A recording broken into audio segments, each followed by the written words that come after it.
तो आज हम लोग कवर करने वाले हैं एक ऐसा चैप्टर जो एनालिसिस ऑफ फाइनेंशियल स्टेटमेंट में 8 नंबर का फिक्स्ड वेटेज रखता है सीबीएसई में। जी हाँ, समझ तो गए ही होंगे। मैं बात कर रहा हूँ कैश फ्लो स्टेटमेंट की। एक ऐसा चैप्टर जो तुम्हारा लास्ट चैप्टर है, कहाँ का, analysis of cash flow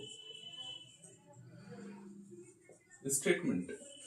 analysis of financial management की बात करते हो तो चैप्टर नंबर 5, जिसका वेटेज 8 नंबर का फिक्स है। 2 एमसीक्यू यहां से आते हैं जो फॉर्मेट बेस्ड होते हैं, और 34 नंबर का क्वेश्चन जो तुमको मिलेगा, 34 नंबर पर जो क्वेश्चन तुमको मिलेगा वो 6 नंबर का होगा, और होगा कहां से, कैश फ्लो स्टेटमेंट से।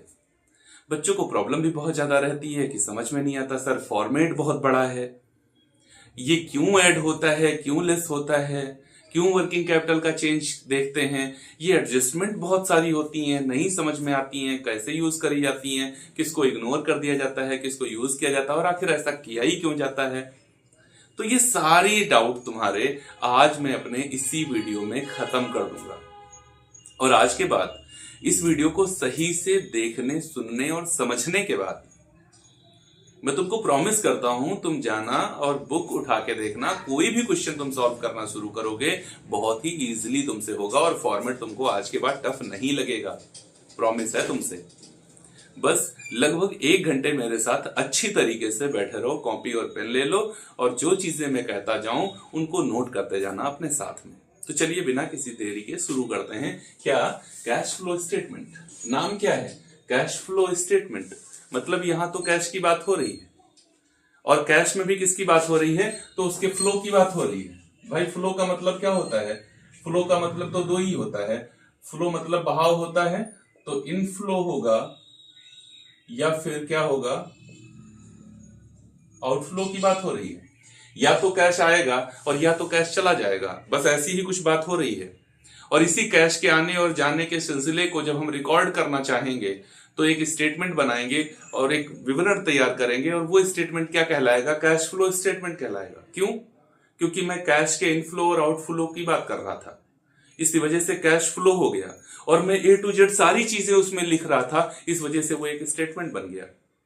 तो कैश फ्लो स्टेटमेंट क्या है, एक ऐसा स्टेटमेंट जहां पर जो तुम्हारा क्लोजिंग बैलेंस ऑफ कैश है और जो ओपनिंग बैलेंस ऑफ कैश है, इनके बीच में जो चेंज आया, उसमें कौन कौन से वेरियस चीजें हैं, वो वेरियस कैरेक्टर कौन कौन से हैं जिनकी वजह से ये चेंज आया, और आज रिजल्ट तुमको ये दिख रहा है। वो चेंज कैसे हो सकते हैं, सपोज दैट 2018 और 2019 की तुम बात कर रहे हो, और कैश तुम्हारे पास यहां पर 2 लाख रुपए दिख रहा है और यहां पर 2.5 लाख रुपए दिख रहा है। इसका मतलब तुमको नेट रिजल्ट जो इसका दिख रहा है, नेट इंक्रीज जो दिख रहा है, वो 50,000 का दिख रहा है। क्या एक ही ट्रांजेक्शन हुआ होगा कैश का जिसकी वजह से 50,000 चेंज दिख गया, या फिर यहां पर तुमको 250 दिख रहा है, यहां पर तुमको 250 दिख रहा है, और यहां पर 2 लाख दिख रहा है, तो फिर माइनस में तुमको दिख रहा है 50,000, मतलब नेट डिक्रीज इन कैश दिख रहा है। कहां गया? क्या कोई एक ही ट्रांजेक्शन हुआ होगा? नहीं, बहुत सारे ट्रांजेक्शन हुए होंगे। तो वो तमाम सारे ट्रांजेक्शन कौन से थे जो ये चेंज लेके आ गए कैश में? इनको जानने के लिए जब स्टेटमेंट बनाते हो तो वो स्टेटमेंट क्या है, कैश के फ्लो की बात कर रहा है, और उसके कैश के फ्लो में तुम 2 बातें रिकॉर्ड करोगे, एक होगी इनफ्लो, एक होगी आउटफ्लो। दिमाग मत लगाना, दिमाग लगाने वाला चैप्टर नहीं है, नहीं, मौज में पढ़ना। कैसे? बस इतना याद, दिमाग लगाओगे गलत हो जाएगा। जैसे बैंक से लोन लिया, तुमको बैंक से लोन लिया, अभी ये तो मेरी लाइबिलिटी हो गई। अब लाइबिलिटी का ध्यान नहीं रखना है, यहां पर क्या करना है, यहां क्या समझना है बेटा, कैश का इनफ्लो हुआ या फिर आउटफ्लो। मैं बैंक से कैश पैसा ले आया लोन के तौर पे, इनफ्लो हो गया। मैंने बैंक को पेमेंट कर दिया, आउटफ्लो हो गया। मैंने गुड्स सेल कर दिया, इनफ्लो। मैंने गुड्स परचेज कर लिया, आउटफ्लो। मतलब तुम कोई भी ट्रांजेक्शन हो उसके पीछे जाकर सिर्फ एक चीज देखोगे, इस ट्रांजेक्शन में कैश का इनफ्लो हो गया या कैश का आउटफ्लो हो गया। अगर कैश तुम्हारे पास आ गया तो इनफ्लो है, और अगर कैश तुम्हारे पास से चला गया तो आउटफ्लो है। बस इतना ध्यान रखना है तुमको। तुम ट्रांजेक्शन में इससे ज्यादा दिमाग मत लगाना, तुम ट्रांजेक्शन में बस इतना दिमाग लगा लेना कि इनफ्लो हुआ कि आउटफ्लो हुआ। और जो कुछ दिख जाए उसको रिकॉर्ड कर लेना। सर कहां रिकॉर्ड करेंगे? बेटा जब रिकॉर्डिंग की बात करोगे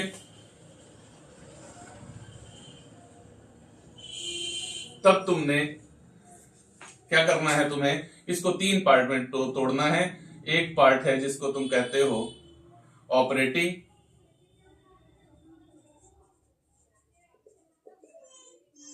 एक्टिविटी, दूसरा काम जिसको कहते हो इन्वेस्टिंग एक्टिविटी, और तीसरा काम जिसको कहते हो फाइनेंसिंग एक्टिविटी। 3 एक्टिविटी में तुम्हारा पूरा बिजनेस चलता है, इससे बाहर तुम कुछ करते नहीं। अगर तुम्हारे यहाँ कुछ बात गुड्स की हो रही हो, गुड्स की बात हो रही हो, तो फिर इसका मतलब है वो बात किसकी हो रही है? ऑपरेटिंग एक्टिविटी की हो रही है, तुम्हारी कोर एक्टिविटी की हो रही है। गुड्स को सेल किया, गुड्स को परचेज किया, वेजेस दिया, सैलरी दिया, डेप्रिसिएशन लगाया, ये सब कहाँ है? ऑपरेटिंग में है। प्रिलिमिनरी एक्सपेंसेस हैं, अमोर्टाइजेशन है, ये सब कहाँ होता है? Provision for bad and doubtful debts है, loss on sale of assets है, profit on sale of assets है, ये कहाँ होता है? सब तुम्हारे बिजनेस में होता है ना? कहाँ होता है? बिजनेस में होता है ना सर? हाँ जी बेटा बिल्कुल होता है। तो बस उस एक्टिविटी को, गुड्स से रिलेटेड एक्टिविटी कोई भी हो तो कहाँ रखना? ऑपरेटिंग एक्टिविटी में। फिर क्या, तुम्हारे यहां बिजनेस में कुछ फिक्स्ड एसेट्स भी तो होती हैं जिनको अभी नाम चेंज कर दिया गया है। तो अब नए फॉर्मेट में तुम इस फिक्स्ड एसेट्स को क्या कहते हो? Property, plant, equipment and intangible assets, है ना? और एक होते हैं जिनको कहते हो नॉन करेंट इन्वेस्टमेंट। इन दो से रिलेटेड तुमको ट्रांजेक्शन दिखें, फिक्स्ड एसेट से रिलेटेड दिखें या फिर नॉन करंट इन्वेस्टमेंट से रिलेटेड दिखें, क्या करोगे? या तो इनको सेल करोगे और या तो इनको परचेज करोगे। अगर इनको सेल या परचेज करोगे तो कैश का इनफ्लो या कैश का आउटफ्लो होगा। बिजनेस में इनको रखना ही होता है। बिल्डिंग होगी, प्लांट होगा, मशीनरी होगी, फर्नीचर होगा, पेटेंट्स होगा, ये सब होगा कि नहीं होगा? होगा ना। तो फिक्स्ड एसेट से फिर तुम्हारे पास पैसा जितनी तुम्हारी जरूरत है उससे ज्यादा का है तो क्या करोगे? कहीं इन्वेस्ट करोगे, लंबे टाइम के लिए इन्वेस्ट कर दोगे, है ना? तो फिर वो क्या हो जाएगा? नॉन करंट इन्वेस्टमेंट हो जाएगा। और इन दोनों को क्या कर रहे हो बेटा? दोनों में क्या बातें आ रही हैं? इन्वेस्ट कर रहे हो। तो बस इस एक्टिविटी में 2 ही बातें आएंगी, या तो फिक्स्ड एसेट्स और नॉन करंट इन्वेस्टमेंट को सेल करोगे या परचेज करोगे। सेल करोगे तो क्या होगा? इनफ्लो होगा। परचेज करोगे तो क्या होगा? आउटफ्लो होगा। फिर अगर इसको तुम परचेज कर लिए तो तुमको इंटरेस्ट भी मिलेगा, इंटरेस्ट भी तुम रिसीव करोगे। शेयर परचेज करोगे तो डिविडेंड्स भी रिसीव करोगे कि नहीं? और अगर बिल्डिंग बना दोगे तो क्या मिलेगा? रेंट भी रिसीव करोगे। बोलो बेटा, करोगे कि नहीं करोगे? करेंगे ना सर। तो बस इस एक्टिविटी में यही नाम आते हैं। इनको कहां लिखोगे? इन्वेस्टिंग एक्टिविटी में लिखना। फाइनेंसिंग की बात करो तो यहां पर तुम्हारा पॉइंट आता है एक ना, शेयर कैपिटल। तुम देखना शेयर कैपिटल, और दूसरा लॉन्ग टर्म डेट नहीं, नॉन करंट लायबिलिटी देखना। क्या देखना? Non current liability. 2 से रिलेटेड सारे पॉइंट यहां पर आते हैं। 2 से रिलेटेड सारे पॉइंट आते हैं। मतलब या तो तुम शेयर की बात कर रहे होगे और या तो तुम डिवेंचर की बात कर रहे होगे। अब शेयर की बात करोगे तो कौन कौन से शेयर हैं? इक्विटी हैं और कौन से हैं? प्रेफरेंस है। इक्विटी की बात करोगे तो क्या करोगे? या तो इशू करोगे और या तो बाई बैक करोगे, इनका रिडेम्पशन नहीं होता। प्रेफरेंस की बात करोगे तो या तो इशू करोगे और या तो रिडेम्पशन करोगे। डिवेंचर की बात करोगे तो या तो इशू करोगे और या फिर रिडेम्पशन करोगे। रिडेम्पशन मतलब पेमेंट होगा। डिवेंचर को छोड़कर अगर तुम कोई लोन ले आए तो लोन को क्या करोगे? या तो लोन राइजिंग होगा या रीपेमेंट होगा। बताओ, यही तो होगा ना सब। तो अगर इनसे ऐसे कोई ट्रांजेक्शन तुमको दिख रहे हो तो कहां आएंगे? वो फाइनेंसिंग में आएंगे। अब बताओ, इशू करो तो क्या होगा? इनफ्लो होगा। बाई बैक करो तो क्या होगा? आउटफ्लो होगा। इशू करो तो क्या होगा? इनफ्लो होगा। आउटफ्लो करो, ये रिडेम्पशन करोगे तो क्या होगा? आउटफ्लो होगा। डिबेंचर इशू करोगे तो क्या होगा? इनफ्लो होगा। रिडेम्पशन करोगे तो क्या होगा? आउटफ्लो होगा। बैंक लोन लेके आओगे तो क्या होगा? इनफ्लो होगा। रीपेमेंट करोगे तो क्या होगा? आउटफ्लो होगा। होगा कि नहीं? अच्छा, शेयर इशू किए, ये वाले शेयर इशू किए, और इस पर क्या हो गया तुमको? Security premium.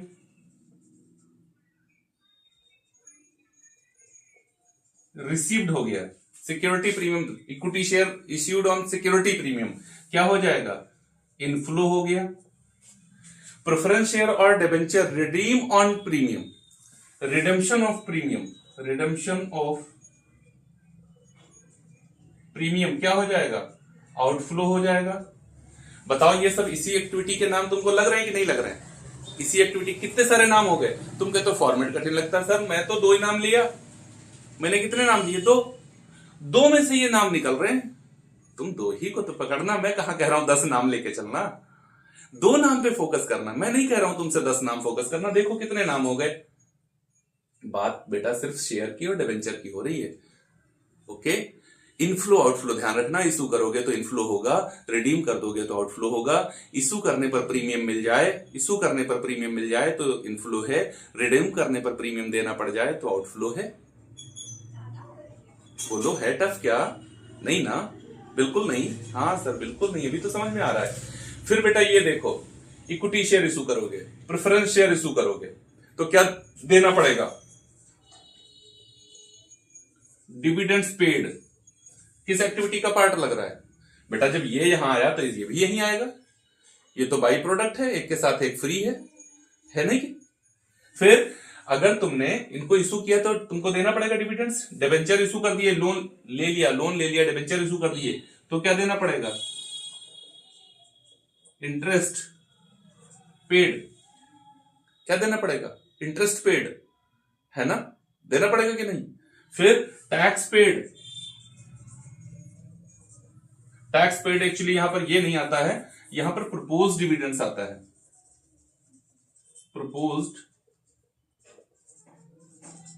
प्रपोज्ड डिविडेंड्स आता है।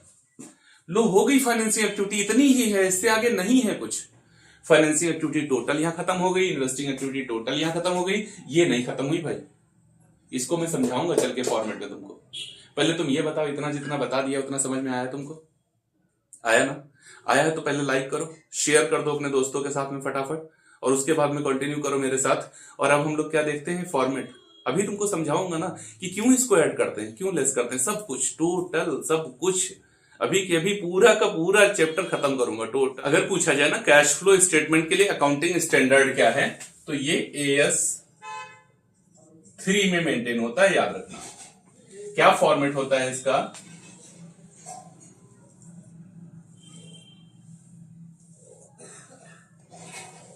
इस तरीके से इसको बनाएंगे। स्टेटमेंट है तो वर्टिकल ही होगा, पर्टिकुलर्स, अमाउंट और अमाउंट। सबसे पहले अलग अलग एक्टिविटी में यही जो 3 एक्टिविटी अभी पढ़ी थी उन्हीं को यहां पे लिखना होता है। कैसे? एक एक करके। सबसे पहले तुम्हें देखना है कि कैश का फ्लो फ्रॉम ऑपरेटिंग एक्टिविटी में कितना है। ओके, किस एक्टिविटी में? ऑपरेटिंग। एक एक एक्टिविटी में देखते हैं। सबसे अच्छी बात यह है कि इसका क्वेश्चन तुम जैसे ही सॉल्व करोगे ना एग्जामिनेशन हॉल में बैठ के, तुम जान लोगे कि क्वेश्चन का आंसर मैंने सही निकाला या गलत। कैसे? अभी बताऊंगा ना, लास्ट में बने रहो ना मेरे साथ, बताता हूं सब कुछ। ऑपरेटिंग एक्टिविटी के कैलकुलेशन के 2 मेथड हैं, एक डायरेक्ट एक इनडायरेक्ट। डायरेक्ट मेथड कौन सा होता है? जहां देखो गुड्स की बात करी, सेल हो, परचेज हो, ऑपरेटिंग एक्सपेंसेस हो। ऑपरेटिंग एक्सपेंस कौन से होते हैं? जैसे wages, salary, rent, gas, fuel, Cortez, ये सब की बात हो रही हो, ऑपरेटिंग है। इनका यूज करते हुए हम लोग ऑपरेटिंग एक्टिविटी का प्रॉफिट निकालें, लेकिन तुम्हारे सिलेबस में ये है नहीं। तुम्हारे सिलेबस में है इनडायरेक्ट मेथड। इनडायरेक्ट मेथड का मतलब क्या होता है? ग्रॉस प्रॉफिट, 11th वाला याद करो। तुम क्या करते थे? ट्रेडिंग अकाउंट बनाते थे, ग्रॉस प्रॉफिट आता था, ग्रॉस प्रॉफिट को आगे बैलेंस ब्रॉट डाउन करते थे, और फिर बहुत सारे इनडायरेक्ट एक्सपेंसेस लिखते थे, बहुत सारी इनडायरेक्ट इनकम लिखते थे। फिर उसके बाद आता था टू नेट प्रॉफिट। तो बेटा अब अपोजिट साइड में चलना है। हम नेट प्रॉफिट से जब ग्रॉस प्रॉफिट की ओर आए, इसको इनडायरेक्ट मेथड कहते हैं। डायरेक्ट मेथड में मतलब मैं सेल्स से आगे गया था नीचे की ओर, अब मैं नेट प्रॉफिट से उल्टा लौट के आऊंगा। तो कैसे कैलकुलेशन करेंगे? सबसे पहले इसमें तुम लिखोगे net profit before income tax. कैसे इसको लिखते हैं, इस कॉलम में कैसे लिखते हैं, कैसे कैलकुलेट करते हैं अभी बताऊंगा, बिल्कुल परेशान मत होना। अभी यहां पर ये समझो कि सीधा ये कैलकुलेट किया गया और सपोज दैट 2 लाख रुपए का प्रॉफिट है तुम्हारे पास, तो तुमने लिख लिया। अब उसके बाद में क्या करना है, इसमें ऐड करना है non cash and non operating expenses. ये non cash and non operating expenses कौन से होते हैं बेटा? वो सारे एक्सपेंस ऐड कर देना जो नॉन कैश हैं। नॉन कैश सर कौन से होते हैं? ये नॉन कैश कौन से होते हैं समझ नहीं आते बेटा। नॉन कैश वो हैं जिनमें कैश नहीं गया, जिनमें कैश नहीं गया लेकिन पीएल के डेबिट में तुमने लिखा, पीएल के डेबिट में तुमने लिखा लेकिन तुम्हारे पास से कैश गया नहीं। सर कौन कौन से, ऐसे कौन कौन से नाम थे बताइए ना सर। मैं बता रहा हूं बेटा, देखो नंबर 1 पर डेप्रीशिएशन। बताओ तुम डेप्रीशिएशन चार्ज करते हो, किसी को कोई पैसा दे के आते हो? सपोज दैट तुमने 80,000 का डेप्रीशिएशन चार्ज कर लिया, किसी को कुछ दे के आया क्या? नहीं, वो तो तुम्हारे ही पास रखा हुआ है पैसा। जब रिप्लेसमेंट करोगे मशीन का तब इसका यूज करोगे, तुम्हारे पास है। Provision for bad and doubtful dates. तुमने 10,000 का प्रोविजन कर लिया, किसी को कुछ दे के आया क्या? किसी को कुछ दे के आया क्या? नहीं। डेटर्स कम कर देते हो सीधे इस वैल्यू से, तुम्हारे पास से कुछ नहीं जाता है ना। Preliminary expenses return of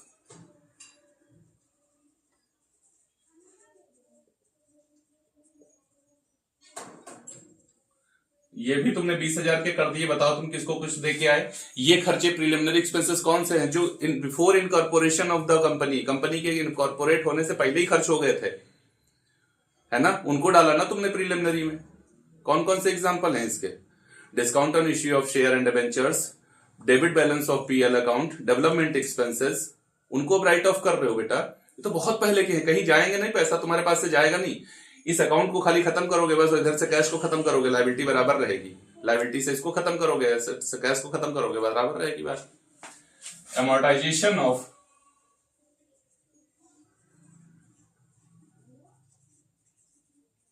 goodwill या फिर इंटेंजिबल एसेट्स, किसी भी इंटेंजिबल एसेट्स। देखो जब फिक्स्ड एसेट्स पर तुम डेप्रिसिएशन चार्ज करते हो तो डेप्रिसिएशन, गुडविल या इंटेंजिबल एसेट्स की जब वैल्यू को खत्म करते हो, राइट ऑफ करते हो, तो उसको एमोर्टाइजेशन कहते हैं।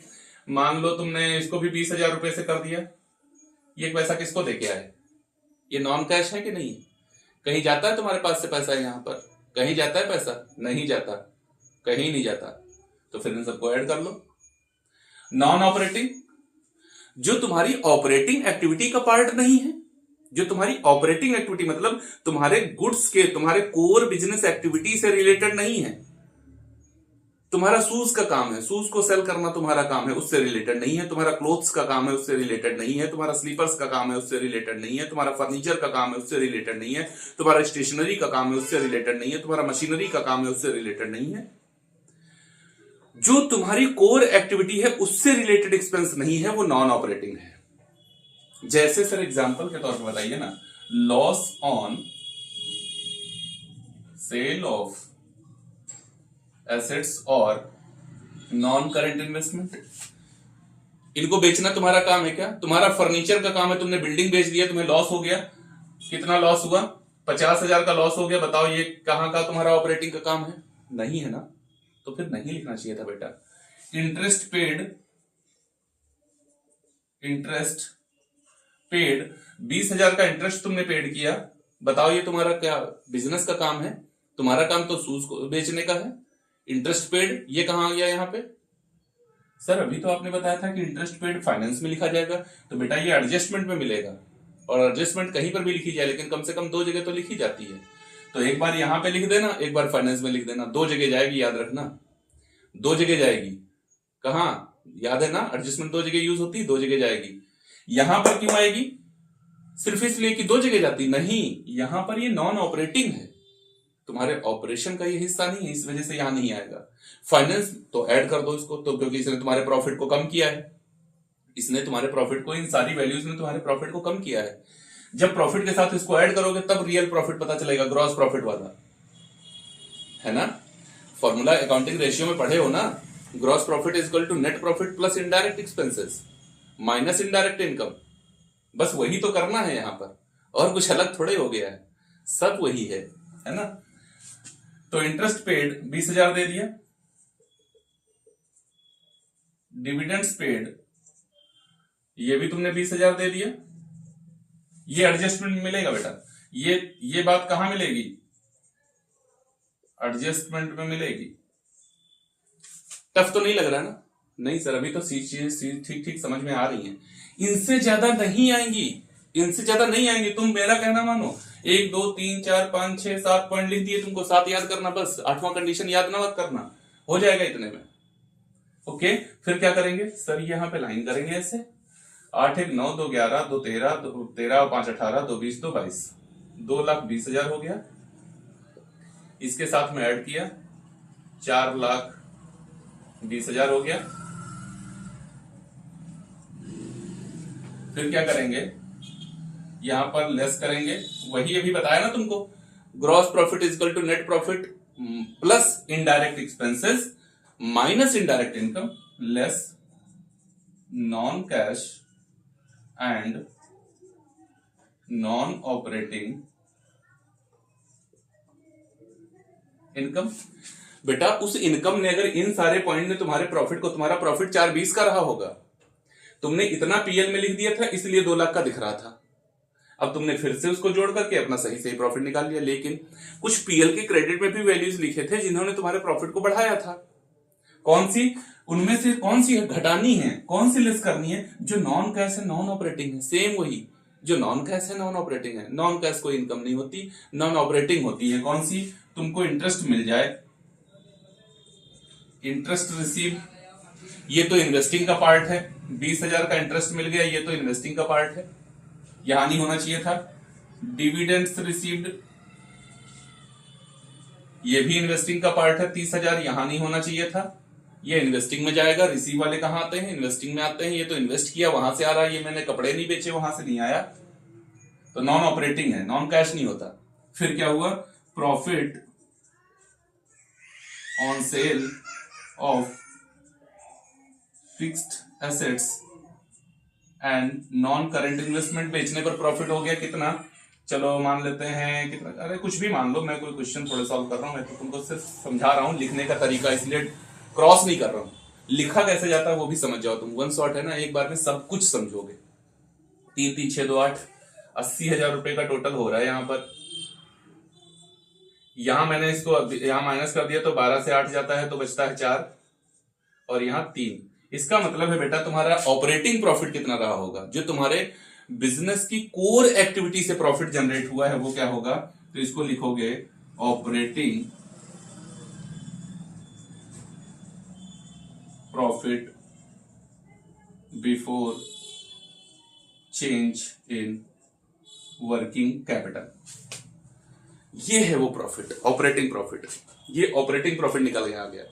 तुमको ये वाला पोर्शन समझ में आया, जितनी बातें मैं तुमको लिख के दे रहा हूं, जैसे यहां पे मैंने तुमको मेंशन किया 1 2 3 4 5 6 7 और 10 पॉइंट मेंशन कर दिए, 10 याद करना, इसके बाद एक मत याद करना, और अगर एक पॉइंट भी अलग से आ जाए तो तुम जरूर बताना आगे कमेंट बॉक्स में हमको, इतने में ही आएगा, इससे अलग नहीं आएगा, ठीक है ना। बाकी बेटा जितना मन करे उतना पढ़ लो, पढ़ना कभी खराब नहीं होता, जितना मन करे जितना ज्यादा पढ़ पाओ उतना पढ़ लो। एक पॉइंट यहां से मैंने हटा दिया, extra ordinary income and expenses, कभी यूज ही नहीं होता, क्यों फालतू में इतना बर्डन डालें अपने ऊपर कि इसको भी याद करना है, कभी यूज नहीं होगा, कभी यूज ही नहीं होगा, ठीक ना। चलो operating profit before change in working capital आ गया। अब तुम्हें क्या करना है, इसके साथ में ऐड करना है किसको, अगर इंक्रीज हुआ है, increase in current liability and decrease in current assets. Increase current liability अगर इंक्रीज हुई है करंट लायबिलिटी अगर इंक्रीज हुई है तो ऐड क्यों, और करंट लायबिलिटी डिक्रीज हुई है तो ऐड क्यों? बेटा current liability suppose that debtors तुम्हारे पास 40 थे 20 रह गए, 40 थे अब 20 रह गए, तो 20 कैसे रह गए होंगे? 20 का उन्होंने तुमको पेमेंट किया होगा, तो कैश का इनफ्लो हो गया, कैश का इनफ्लो हुआ तो इसके साथ ऐड करो। फिर अगर लायबिलिटी करंट लायबिलिटी तुम्हारी इंक्रीज करी है, अगर करंट लायबिलिटी तुम्हारी इंक्रीज करी, क्रेडिटर्स तुम्हारे अगर 40 थे और आज की डेट में 60 दिख रहे हैं, इसका मतलब क्रेडिट में ट्रांजेक्शन हुआ है।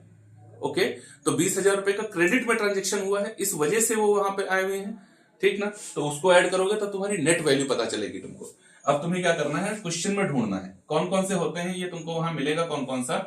तो देखो यहां तुम्हें कौन कौन से नाम मिलेंगे, यहां पर मोस्टली तुमको मिलते हैं एक ट्रेड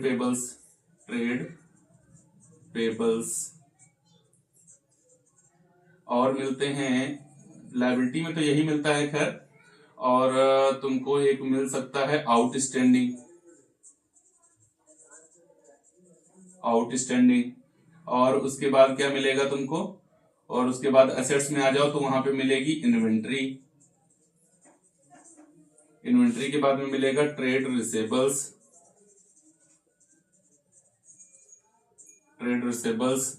और अदर कोई भी अदर लायबिलिटी और एसेट्स जिसके साथ में करंट वर्ड मेंशन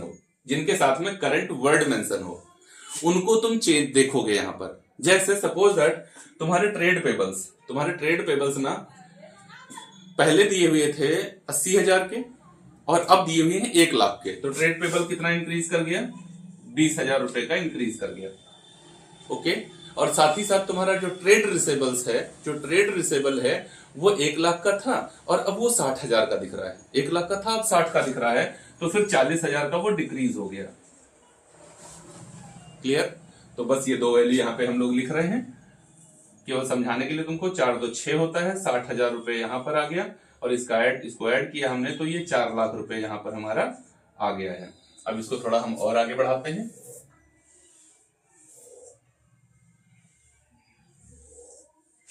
यहां क्या लिखते हैं, यहां पर हमारा ये दूसरे वाले कॉलम में आ गया है 4 लाख रुपए। अब हम यहां पर लिखेंगे लेस उसका just opposite, decrease in current liability and increase in current assets. Okay, suppose that outstanding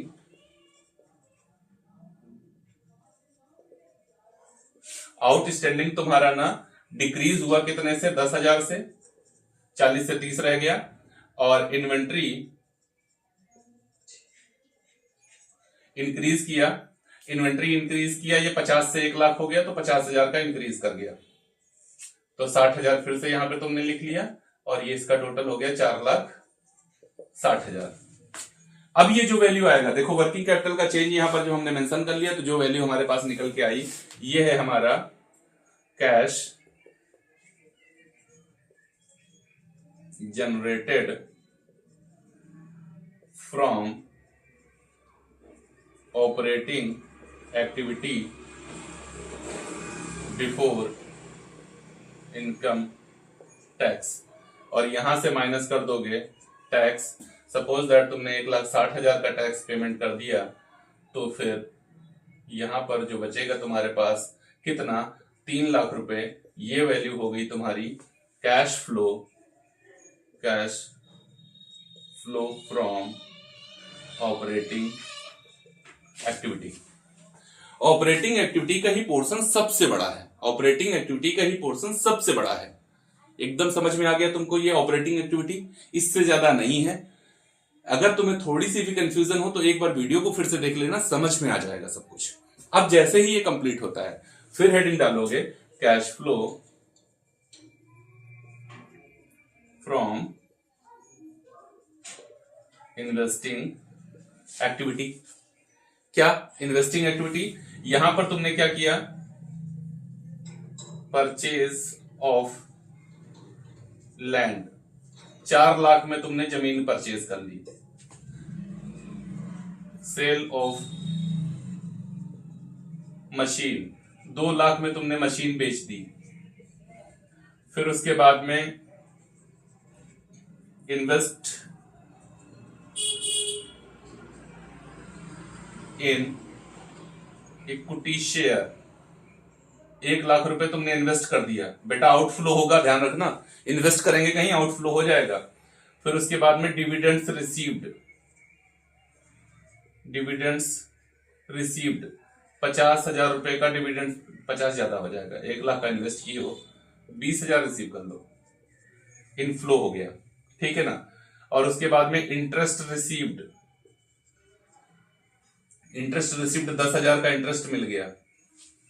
okay, मुश्किल से इस एक्टिविटी में 2-3 नाम आते हैं, लेकिन मैं तुमको उधर बता के आया हूं, 2 ही नाम याद रखना। इस एक्टिविटी में भी 2-3 नाम ही आएंगे, लेकिन क्या करोगे, फिक्स्ड एसेट्स और नॉन करंट इन्वेस्टमेंट से रिलेटेड होता है, इंटरेस्ट और डिविडेंड्स इसका साथ में रहेगा। तो इस तरीके से तुमने इसको लिख लिया। ओके, उधर फाइनेंसिंग एक्टिविटी में कई नाम बताए थे, यहां हो क्या क्या सकता है, purchase of fixed assets, sale of fixed assets. Okay, purchase of non current investment, sale of non current investment. 4 point हो गए। 3 और याद रखना, rent received, interest received, dividends received. इनके साथ में रिसीव्ड वर्ड लगा हो तो यहीं पर आ जाएंगे। ओके, चलो मैं लिख भी देता हूं, रेंट रिसीव्ड। रेंट रिसीव कितना हो गया, 10,000 का, ये भी रिसीव हो गया, तो विदाउट ब्रैकेट ऐसे। अब यहां पर ये लाइन खींच दोगे, इसका टोटल करो, तो तुमने तो सेल किया है 1 पॉइंट क्या 2 लाख की सेल की, तो ब्रैकेट में क्यों लिखा, बिना ब्रैकेट के आएगा ये, ठीक है। 4-1 5 लाख रुपए, 4-1 5 लाख रुपए तुमको माइनस में दिख रहा है। माइनस में कितना दिख रहा है, 5 लाख रुपए माइनस में दिख रहा है, और 2,40,000 रुपए प्लस में दिख रहा है। जब कंपेयर करोगे तो 2,60,000 रुपए तुम माइनस में हो, तो यहां पे लिखोगे 2,60,000 और ब्रैकेट में लिखना है बस, और इसको लिखना है cash used from investing activity. Clear, cash used in investing activity. बात क्लियर हो रही है, समझ में आ गया, ठीक बात। अब तीसरे नंबर की हेडिंग डालेंगे, cash flow from financing activity. यहां क्या आएगा, issue of share.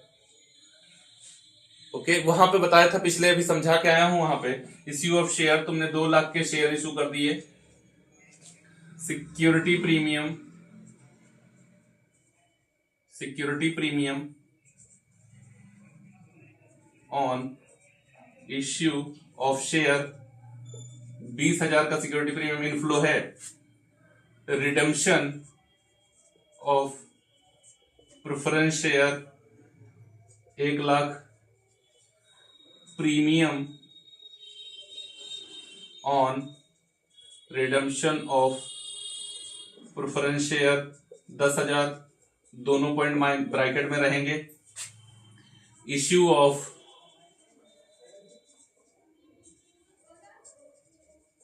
Debentures 2 lakh, 2 lakh के डिबेंचर्स तुमने इशू कर दिए। इंटरेस्ट पेड 20,000 का इंटरेस्ट तुमने पेड कर दिया। डिविडेंड्स पेड,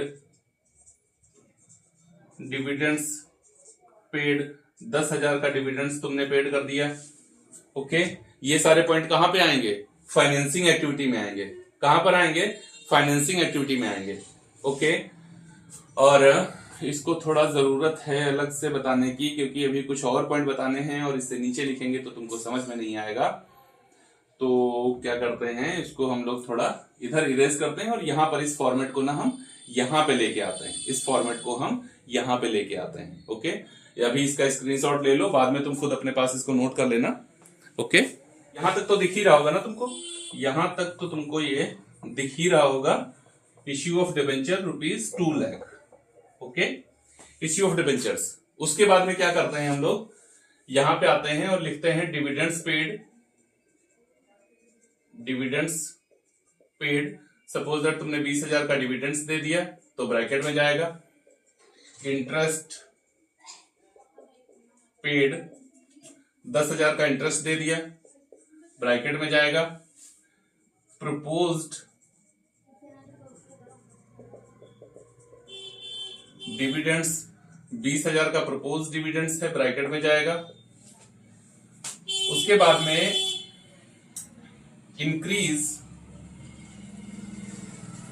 ऑफ बैंक, ये most important point, overdraft. Bank overdraft मिलेगा कहां? करंट लायबिलिटी में मिलेगा, करंट लायबिलिटी में, अदर करंट लायबिलिटी के हेड में, शॉर्ट टर्म लोन में। लेकिन तुम्हें क्या समझना है कि ये फाइनेंसिंग एक्टिविटी का पार्ट है। बैंक ओवरड्राफ्ट कब मिलता है? करंट अकाउंट पे मिलता है, बैंक ही प्रोवाइड करता है, एज ए लोन प्रोवाइड करता है, इस पर इंटरेस्ट भी चार्ज करता है, तो फिर बिल्कुल लोन की तरह ट्रीट करोगे। क्वेश्चन में तुमको जो बैलेंस शीट दी होगी उसमें देखोगे 18-19 का बैलेंस या 24-25 का बैलेंस, 23-24 का बैलेंस मैच किया प्रीवियस ईयर के से, जब कंपेयर किया तुमने तो करंट ईयर में अमाउंट बढ़ गया है बैंक ओवरड्राफ्ट का, तो फिर यहां लिखोगे कितना इंक्रीज कर गया, सपोज दैट 30,000 रुपए इंक्रीज कर गया, तो ऐसे लिखोगे। एक और याद रखना, decrease of cash credit. Cash credit question में गिवन हो, वो भी करंट लायबिलिटी में भी गिवन होगा, लेकिन तुमको ध्यान रखना है कि वो फाइनेंसिंग एक्टिविटी का पार्ट है। मान लो तुम्हारा कैश क्रेडिट 10,000 से डिक्रीज किया, तो फिर यहां आएगा कैश क्रेडिट, क्रेडिट कार्ड जैसे समझो वही होती है। ओके, तो अगर ऐसा कुछ भी आया तो यहां पर आएगा। अब देखो बहुत सारे पॉइंट हम लोग यहां पे लिख चुके हैं, मैं सारे पॉइंट यहां मेंशन नहीं कर रहा हूं, उधर इन्वेस्टिंग एक्टिविटी में बता के आया हूं तुमको, ठीक, बस मैं लिखने का तरीका तुमको बता रहा हूं। फिर से लाइन करोगे ऐसे। अब प्लस की वैल्यू देख लो तुम, 2,20,000, 4,20,000, फिर उसके बाद में 4,50,000, कितना दिख रहा है? 4,50,000 तुमको प्लस में दिख रहा है। अब माइनस में देख लो, 1,10,000, 1,30,000, 40,000, 60,000 और 70,000, 1,70,000 रुपए तुमको माइनस में दिख रहा है। तो जब कंपेयर करोगे तो कितना आएगा? 15 से 7 जाएगा तो 8, और 4 से 1 जाएगा तो नहीं, 3 से 1 जाएगा तो 2, 2,80,000 पॉजिटिव में आ रहा है। यहां पे लिख लोगे 2,80,000 रुपए। ओके, बात क्लियर है? एकदम समझ में आ रहा है? देखो बेटा, ये मैं तुमको नहीं कह रहा हूं कि हर जगह पॉजिटिव आएगा या कहां निगेटिव आएगा, मैं सिर्फ लिखने का तरीका तुमको बता रहा हूं, और फॉर्मेट में वो सारी चीजें मेंशन कर रहा हूं जो मैक्सिमम क्वेश्चन में पूछी जाएंगी। ठीक है ना? चलो, जब तीनों एक्टिविटी तुमने लिख लिया, उसके बाद में क्या करना है तुमको? फिर तुमको लिखना है नेट चेंज क्या आया। और ये बात याद रखना, बहुत एमसीक्यू इससे पूछा गया है, याद रखना जो बताने जा रहा हूं। अब तुम तीनों एक्टिविटी का टोटल करोगे तो देखो यहां पर ऑपरेटिंग में तुमको 3 लाख पॉजिटिव दिख रहा है, यहां 280 पॉजिटिव दिख रहा है, इसका मतलब 580 तुम्हारे पास पॉजिटिव हो गया,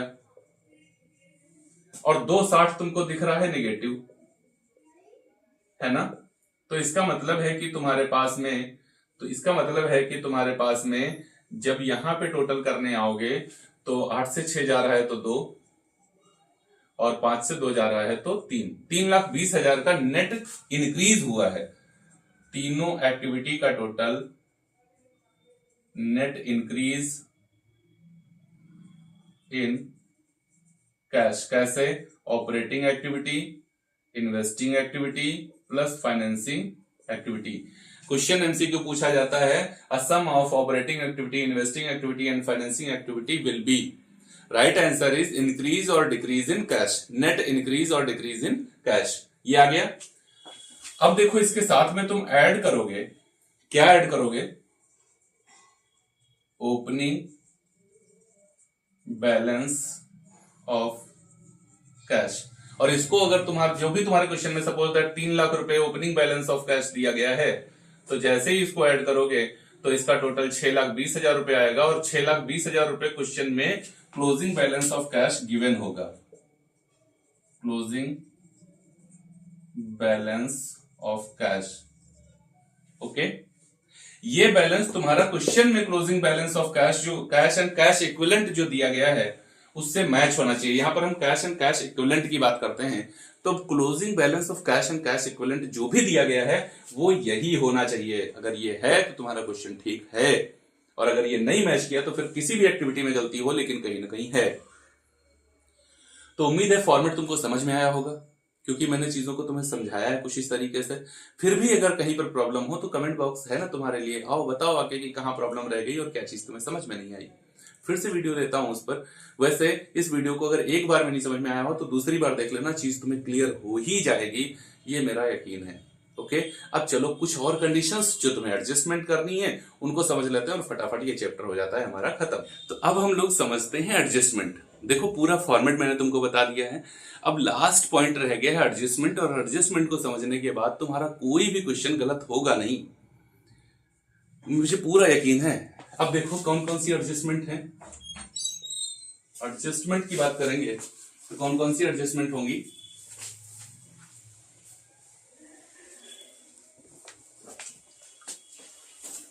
एडजस्टमेंट की बात करेंगे, क्या क्या तुम्हें समझना है यहां पर एडजस्टमेंट के केस में। तो देखो सबसे पहले नंबर 1 पर तुम्हें समझना है जो तुमने लिखा net profit before tax. Number 2 पर तुमको समझना है, अगर क्वेश्चन में तुमको दिख गया क्या चीज, प्रोविजन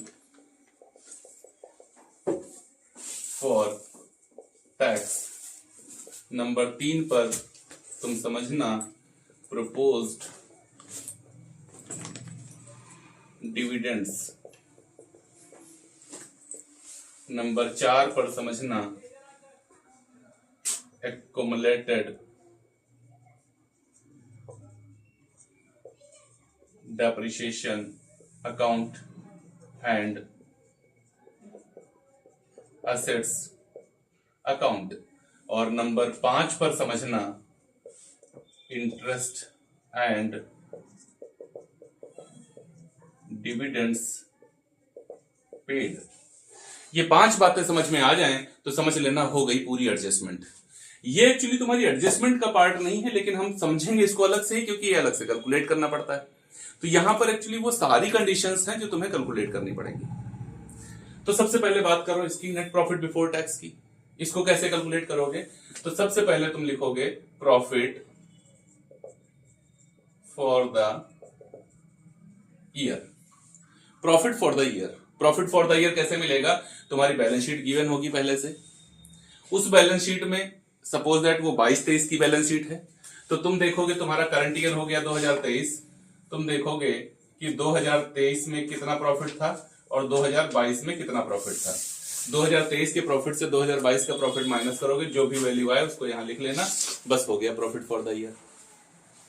अब इसके साथ ऐड करना क्या, ट्रांसफर टू जर्नल रिजर्व।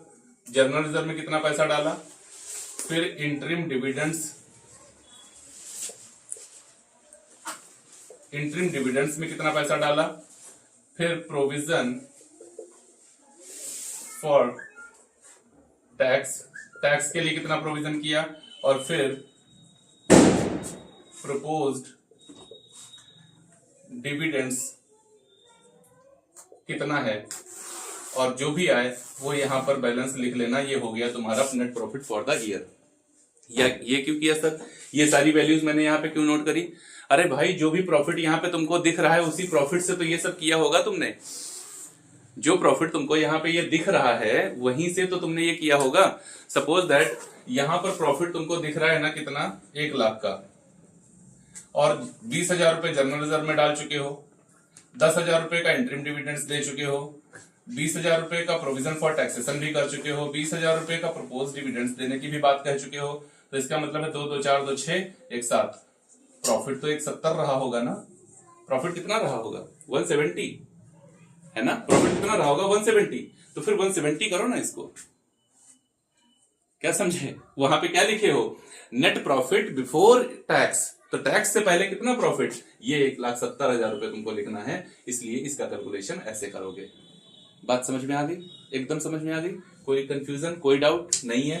बस इतना है सर कि यहां पर भी ये नाम दिख रहे हैं, यहां पर भी ये दिख रहा है, बस यही तो समझना है बेटा, यही चीज तो समझनी है। चलो अगला नाम आ जाए provision for tax.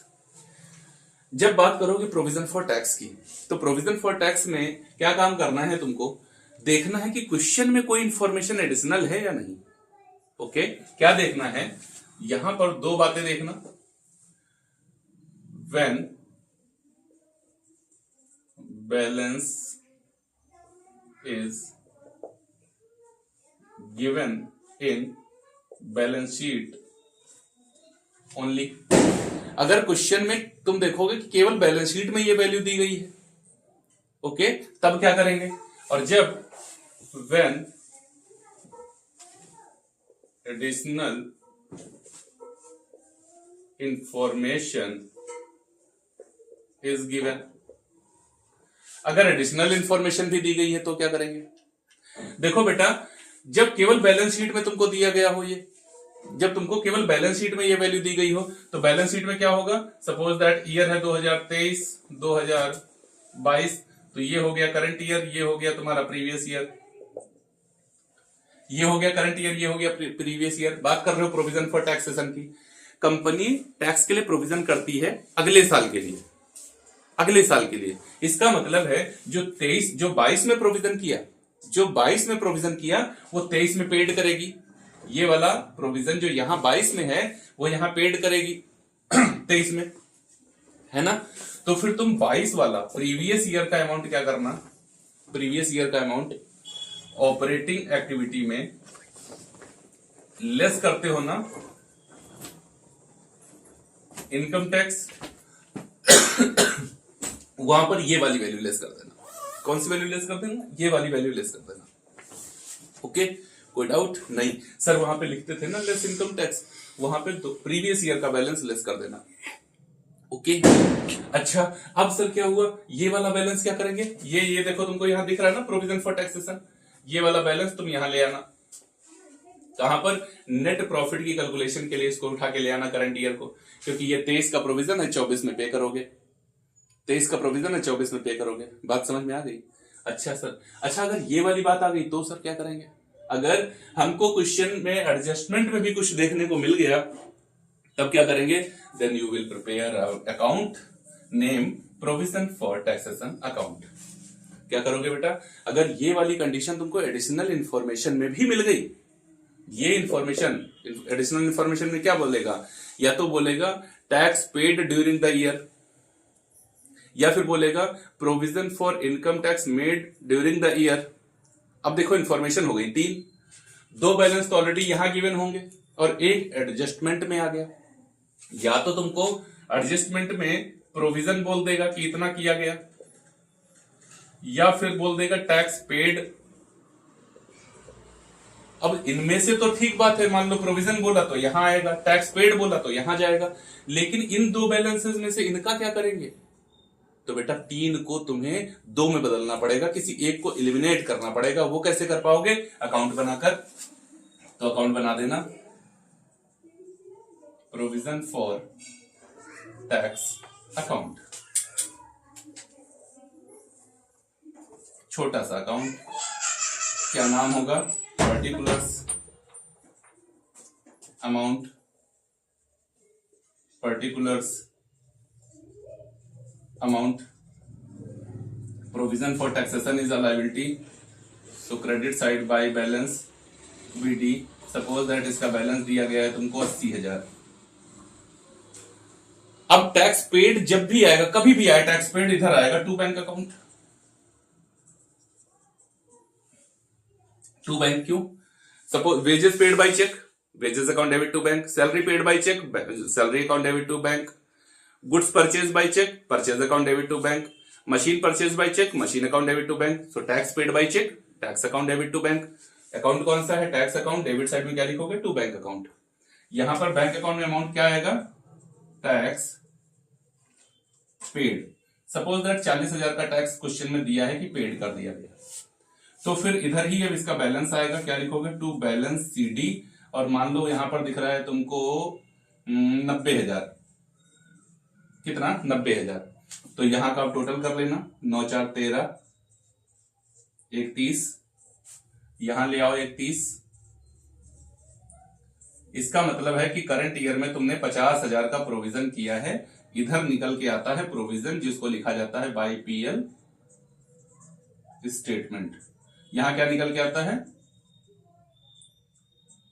Provision for the year. अब बेटा बताओ कोई कंफ्यूजन है? ये देखो प्रोविजन फॉर द ईयर आया, यहां लिखना है प्रोविजन फॉर टैक्स, यहां लिख लो। ये देखो टैक्स पेड लिख के निकल के आया, तो यहाँ ऑपरेटिंग एक्टिविटी में लेस टैक्स करते हो, यहां लिख देना, एलिमिनेट हो गया ना एक वैल्यू। बात समझ में आई? तो provision for tax most important condition.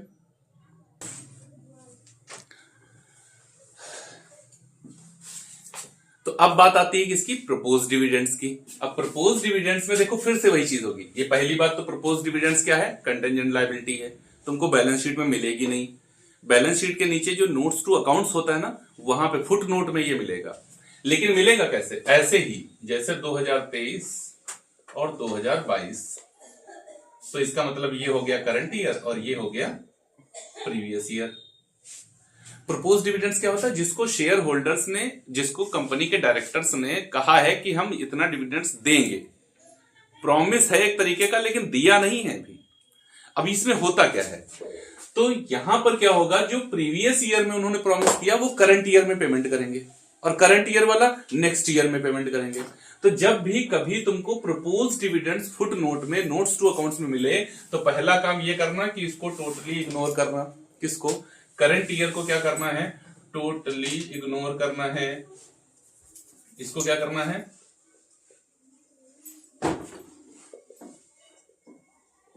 Totally ignore करना है, बिल्कुल तनिक भी ध्यान ना मत लगाना इस पर। करंट ईयर को सीधा छोड़ो, फिर बचेगा कौन? Previous year. प्रीवियस ईयर को बेटा ये तो लिखा होता तो तुमको एडजस्टमेंट में दिख रहा है ना। कहां कहां लिखोगे? प्रपोज डिविडेंड्स है, प्रपोज डिविडेंड्स है, कहां कहां लिखोगे? दो जगह लिख देना। एक जगह कहां लिखना? ऑपरेटिंग एक्टिविटी में। कहां पर? Non cash non operating expenses के साथ में क्या करना? ऐड कर देना। और दूसरी बार इसको कहां लिख देना? फर्स्ट टाइम तो यहां चला गया, सेकेंड टाइम फाइनेंसिंग एक्टिविटी में आउटफ्लो की तरह इसको लिख देना। दो जगह जाएगा। करंट प्रीवियस ईयर का बैलेंस दो जगह जाएगा। एक तो ऑपरेटिंग एक्टिविटी में non cash non operating expenses में ऐड होगा जाके, और दूसरी जगह फाइनेंसिंग एक्टिविटी में आउटफ्लो बनेगा जाके। क्लियर हो गया तुमको एकदम प्रपोज डिविडेंड्स? अब बात करते हैं एक्यूमुलेटेड डेप्रिसिएशन की और इंटरेस्ट एंड डिविडेंड्स की। लेकिन इससे पहले इसको इरेज कर देते हैं। इसका स्क्रीनशॉट लेना चाहो तो ले लो, क्योंकि उस साइड में समझाएंगे तो तुमको समझ में ये आएगा नहीं।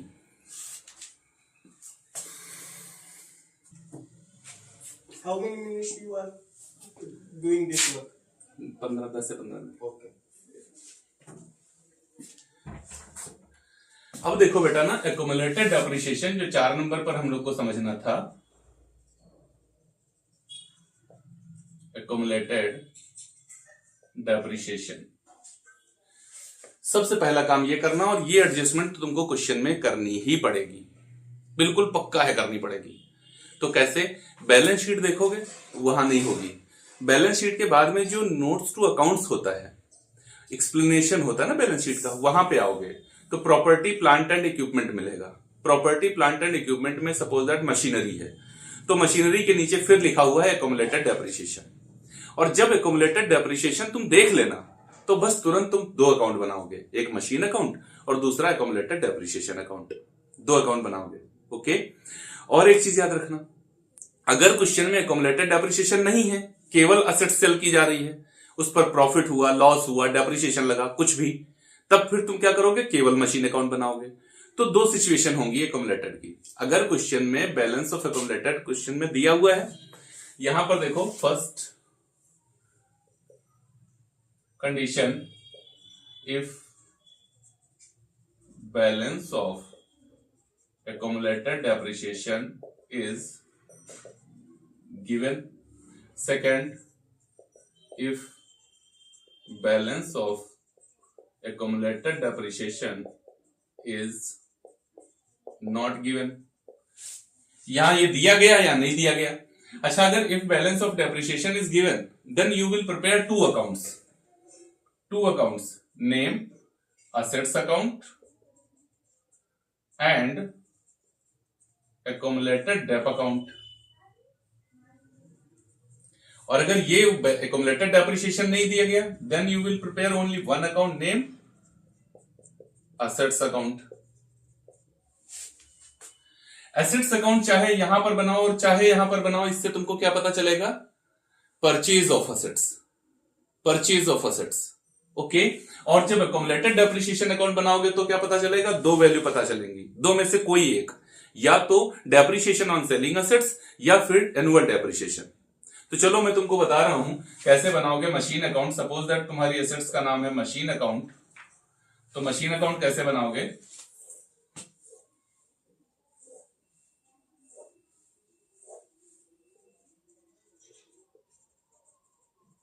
पर्टिकुलर्स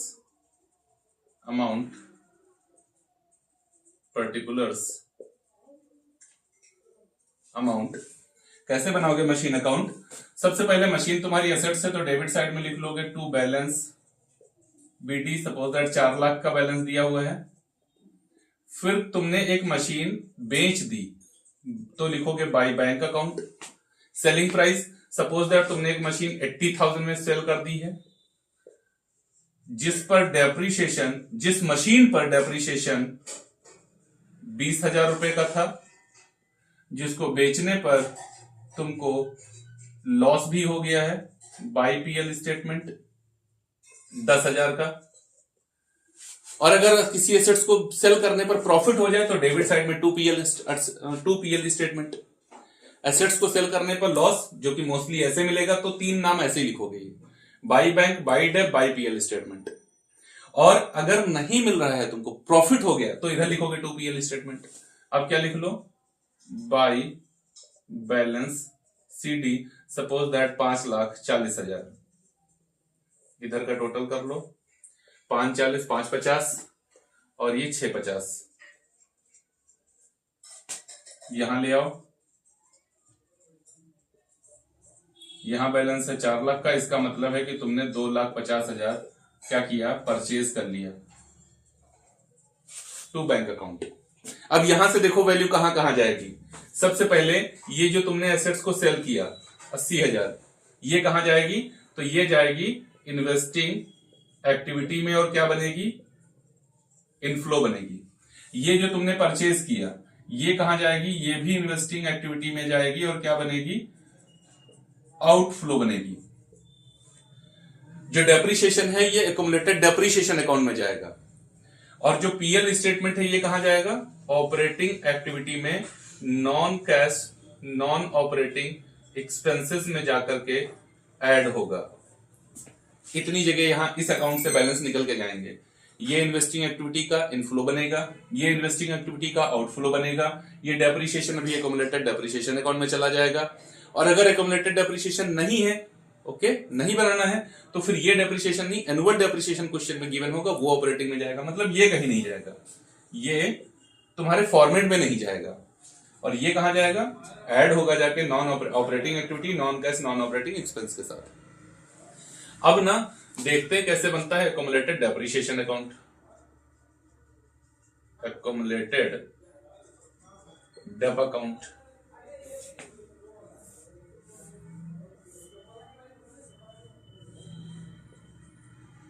particulars amount,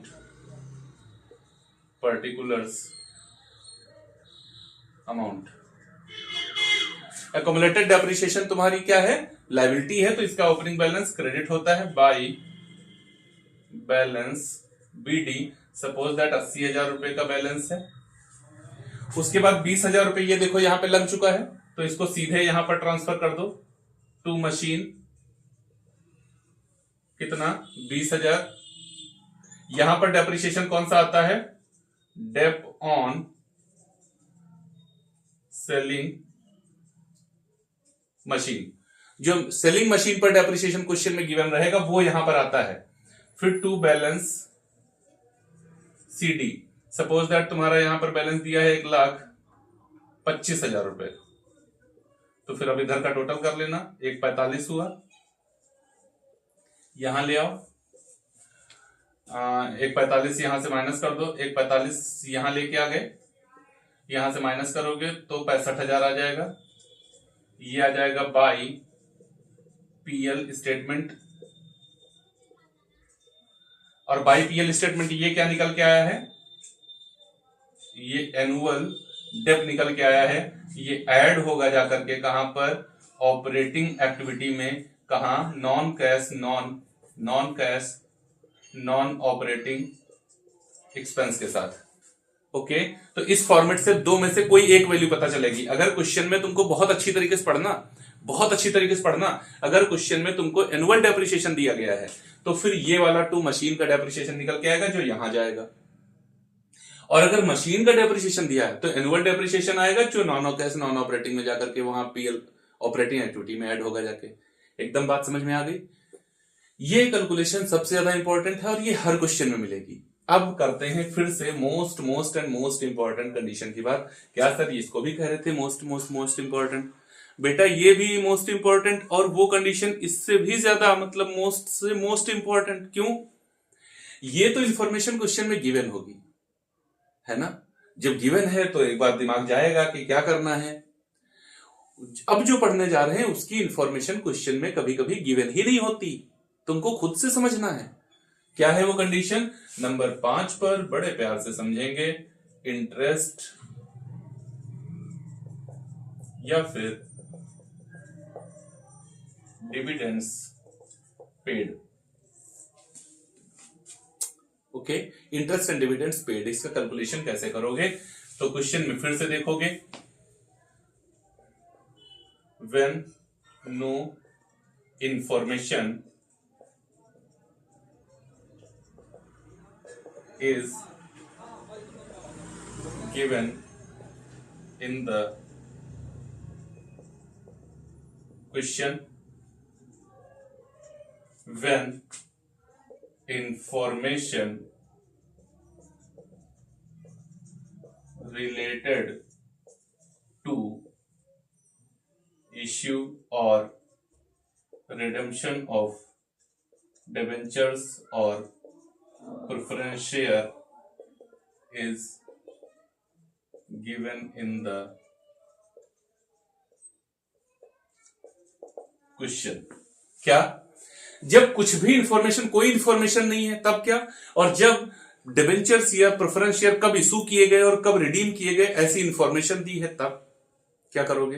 तो सबसे पहले तो देखो एक बात याद रखना कि जैसे लिखा है क्वेश्चन में 10% डिबेंचर्स और 9% प्रेफरेंस शेयर, जैसे ही क्वेश्चन पढ़ना स्टार्ट करना इनको अंडरलाइन करना। इसका मतलब होता है क्वेश्चन बोलेगा तो, नहीं बोलेगा तो तुम्हें इस परसेंटेज से इन पर इंटरेस्ट देना ही देना है और डिविडेंड्स देना ही देना है। कोई इफ एंड बट है ही नहीं, फाइनल पेमेंट करना ही करना है, कुछ भी मत सोचना, देना ही देना है। जैसे सपोज दैट मैं मान लेता हूं यहां पर तुम्हारा ईयर है 2022 2023, यहां लिखा है 10% डिबेंचर्स 4 लाख, और यहां लिखा है 5 लाख, और यहां लिखा है 9% प्रेफरेंस शेयर 4 लाख, और यहां लिखा है 2 लाख। तो पहले तो ऐसे समझो, पहले ये 4 लाख था 5 लाख हो गया, इसका मतलब 1 लाख का इशू किया। और इसको समझो, यहां पर पहले 4 था अब 2 है, इसका मतलब है 2 लाख का रिडीम किया। तो यहां इशू कब किया और इसको कब रिडीम किया? When issue and when redeem, no information is given in the question, ये बात बता रही है। कब तुमने डिबेंचर्स इशू कर दिए, कब प्रेफरेंस शेयर रिडीम कर दिए, कोई इंफॉर्मेशन नहीं है। Then you will allowed interest or dividends on opening balance always। तब तुम क्या करोगे? ओपनिंग बैलेंस पर ऑलवेज इंटरेस्ट अलाउ कर दोगे। जैसे अगर मैं ये सिचुएशन लेके चलूं तो इंटरेस्ट कितना मैं दूंगा? ओपनिंग बैलेंस देखो, जो बेटा ये प्रीवियस ईयर होता है ये ओपनिंग बैलेंस होता है, 4 लाख का है। 4 लाख पर इंटरेस्ट दोगे कितना? 10% of 4,40,000। Opening balance of dividends 4 lakh का है, देखो यहां 2 लाख का रह गया, लेकिन ओपनिंग कितना? 4 लाख का। 4 लाख का 9% कितना होगा? डिविडेंड्स कितना पे करोगे? 9% ऑफ 4,36,000। बात समझ में आ गई? इस तरीके से इनका पेमेंट कर दोगे। क्लियर हो गया एकदम? जब क्वेश्चन साइलेंट है तो तुम क्या करोगे, ओपनिंग बैलेंस पर इंटरेस्ट और डिविडेंड्स अलाउ करोगे। अब देखो ये दोनों बातें तुमको याद आ रही, कहां लिखते हैं, दो जगह, कहां कहां, एक जगह ऑपरेटिंग एक्टिविटी और फिर फाइनेंसिंग एक्टिविटी। फाइनेंसिंग एक्टिविटी में ये आउटफ्लो है और यहां पर ऑपरेटिंग एक्टिविटी में नॉन कैश, नॉन ऑपरेटिंग में जाकर के ये ऐड होता है एक्सपेंसेस में। नॉन कैश और नॉन ऑपरेटिंग दोनों जगह जाके ये ऐड होता है। वहां पढ़ा के आया हूं ना, फिर से बता रहा हूं। ये कैलकुलेशन का तरीका समझ में आ गया, एकदम समझ में आ गया, ठीक बात, समझ में आ गया। अब है कि क्वेश्चन ने तुमको बता दिया, सपोज दैट ये वाले डिबेंचर्स जो उसने क्या किया, 1 लाख के इशू किए, ये उसने कह दिया कि उसने 30 सितंबर को इशू किया था। कब इशू किया था, 30 सितंबर को इशू किया था। Okay, when date is given in the question, when date of issue और redemption is given in the question, then what you will do, तब तुम क्या करोगे। तो फिर कुछ नहीं करेंगे, सिंपल सी बात है, देख लेंगे कि इसका क्या इफेक्ट हुआ। सपोज दैट यहां पर इस फर्स्ट पॉइंट में दिया क्या है, issue of debentures, extra debentures were issued on 30 सितंबर, 30 सितंबर को इशू किए गए। तो देखो बेटा 4 लाख के डिबेंचर तो लगातार तुम्हारे साथ रहे ही रहे। 4 लाख यहां पर भी है, 4 लाख यहां पर भी है, यहां 5 है तो 5 में 4 तो है ना। एक्स्ट्रा कितने इशू किए, 1 लाख, वो कब इशू किए, 30 सितंबर। तो 4 लाख के डिबेंचर तो यहां से शुरू हुई यहां तक रहे। तो interest on 4 lakh at the rate 10%,